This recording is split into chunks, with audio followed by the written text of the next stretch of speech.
Welcome back. One of the important factors in protecting animal health is correctly giving injections and taking care in how you manage your tools and your animal health products when you're working chute side. We turn again to Dr. Ron Gill for some tips and ideas on working with your tools and your cattle at the chute. When we look at the different tools that are available and the scenarios where a lot of us work, that would be open air, not in buildings in the southern tier states. The northern states might have covers over their facilities, but very often we have our equipment exposed to the elements, whether it be sunlight, whether it be heat or cold. In some areas the cold is just as damaging or more so than heat would be. But we need to think about the different types of products that we're going to use. There are a lot of different syringes. A lot of people might not use anything but these disposable syringes. They work very effectively, but I encourage everybody to use them as a single dose delivery system and not try to use multiple doses out of one, because if you're off on one animal, you'll be off on another one. So once again, they work good for single dose, which hardly anybody uses them for that. That's why we don't normally recommend we use anything more than a 2 or 5 cc syringe for administering products to cattle. Then we have these, a lot of people call pistol grip or multi-dose syringes. They come in either 25 mil or 50 mil designs. The 50 mil design, if you're using 5 cc products, we normally recommend them. If you're using 2 cc products, we normally recommend the 25 dose syringes. The reason for that is we don't want the vaccine to be in the syringe that long. The more it's in the syringe, the more it's exposed to different elements, whether it be sunlight, heat, or cold. And if we're doing 2 cc products, we have to process 25 animals before we have to refill this syringe. And a lot of people like that, but there's some downside to it, that your vaccine may not be as effective if you do that. The other thing, most cattlemen are not prone to change the syringe very often. We recommend we change at least every 10 head. And if you're using a syringe, it'll get you to go through 25. You'll normally go through 25 before you change. So these will at least get you to change every time you fill your syringe, and that's a really good practice and protocol to have, is every time somebody goes back into a vaccine bottle, they change the needle on the syringe. So that'd be the appropriate way to do that. Now you notice this syringe has somewhat of a clear barrel, a little older design. This one has more of an opaque barrel, and it will keep some of the ultraviolet light out. But a lot of people are mistaken in thinking that's safe, because the heat and cold will still damage vaccine if left out in it. Sunlight, not so bad, but once again, use those as they should be as well. We now have some syringes such as this where we actually can attach the bottle to the outside of the syringe.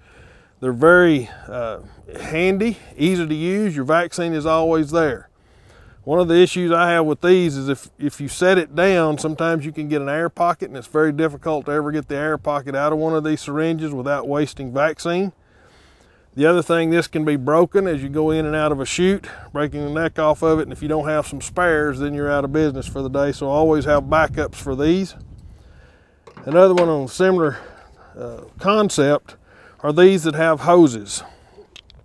This is a preferred method for a lot of people, where the hose attaches directly to the syringe and then the other end to the bottle. The problem with that is the hose. That hose can expose vaccine to sunlight and expose it to more of the elements, particularly if it's cold. I would not use one of these if it's below freezing. I keep mentioning freezing is more detrimental than heat, because even on a killed vaccine, if it gets too cold and freezes that cell in there, it will rupture and render the vaccine ineffective, and in some cases even toxic. So we have to be very careful about freezing our vaccine, whether it be in our syringes, our processing area, or chute side. I know a lot of places in some of the colder areas will actually have the vaccine freeze in the syringe. In the southern tier states, we worry more about heat, but we can also use a cooler to keep things warm. And so sometimes we don't think about using it for both. I always like to go to the corral with a cooler with my vaccine in it. As you open the top on that, I always want to see cool packs, unless it's in really cold weather. Then you wouldn't need that. I also, if I have a big enough cooler, I will put my syringes, particularly in the heat, in with a cool pack on the way to process cattle. The reason I do that, if you've ever seen what some people do, they'll throw these up on the dash of the pickup as they go to process cattle. They pull them off the dash after they have everything gathered, and they're really hot. And that can actually destroy some of the vaccine on the first draw as you pull it in there. So anything that comes in contact with that vaccine that's too excessive in heat can cause damage. So if you can, keep these at least cooled off as you go to the processing area. Have your vaccine in what I'd call a storage cooler. This would be what I'd call a working cooler. I come up with this idea many years ago because I got tired of taking the lid off a cooler as I was trying to process cattle at the chute. Very simple. You just cut holes in the side of it and you can stick your syringe in it. That way it's readily available as you need to get your syringe and go process cattle. Now let's talk a little bit about what the procedures would be as we're processing an animal through the chute.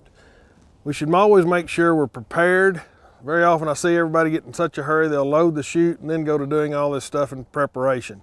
Make sure you're ready to start processing cattle before you start loading the chute.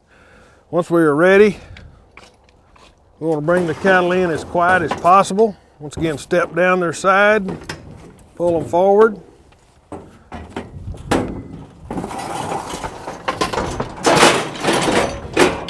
Like cattle in the self-catch head gate, or if you have somebody helping you, that works great. I like to let the cattle come in. If they will, step back. Squeeze the cattle down, and that gives a very good open area on this side of the neck. Take your syringe, and as you come out of the box, that's why I like this cooler. You can pull that syringe out very easily, come to the neck, and I like to tent the skin. Go in through the side of the tent. You once again try to pull the skin onto the needle here so you're not jobbing the needle at yourself. Once it's under the skin, you can tell it's free, then you can deliver your dose. If you do it with a good sharp needle, the animal rarely reacts. Once the needle goes in them, they're still quite ready for the next animal to come in. Once you're through with that, you can put your syringe back in there until you're ready for the next animal. If you have cattle running at chute speed in a processing area at a feedlot or a receiving yard, you're probably not going to need this because you're going so fast it really won't matter.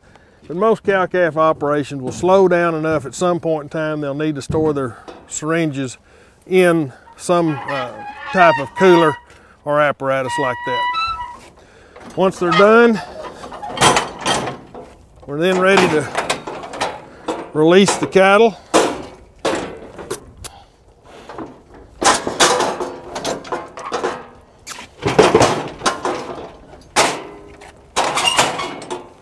We'd like for it to be where they can come straight out so they're not going to make a sharp turn when they first come out the chute. Once you do that, you're ready for the next one. Step down the chute, run your hand down the back if they're balking a little bit. Put a little touch on them. And if cattle won't go forward into the self-catch, very often just giving them that little bit of time will allow them to do that. Once they set back, their head's a little more secure, and you're ready to process the next one. If it's an intermuscular injection, you want to go straight into this muscle area in the center of the neck. Deliver your dose, come straight out. That area right below the ligament of the neck and above the spine and the lower part of the neck is all muscle tissue, and that's where all of our intramuscular shots should go. But if you're not doing one or two things to them, you can go pretty fast as you're processing your cattle. To find out more about smart chute-side protocols and the Beef Quality Assurance Program, visit bqa.org.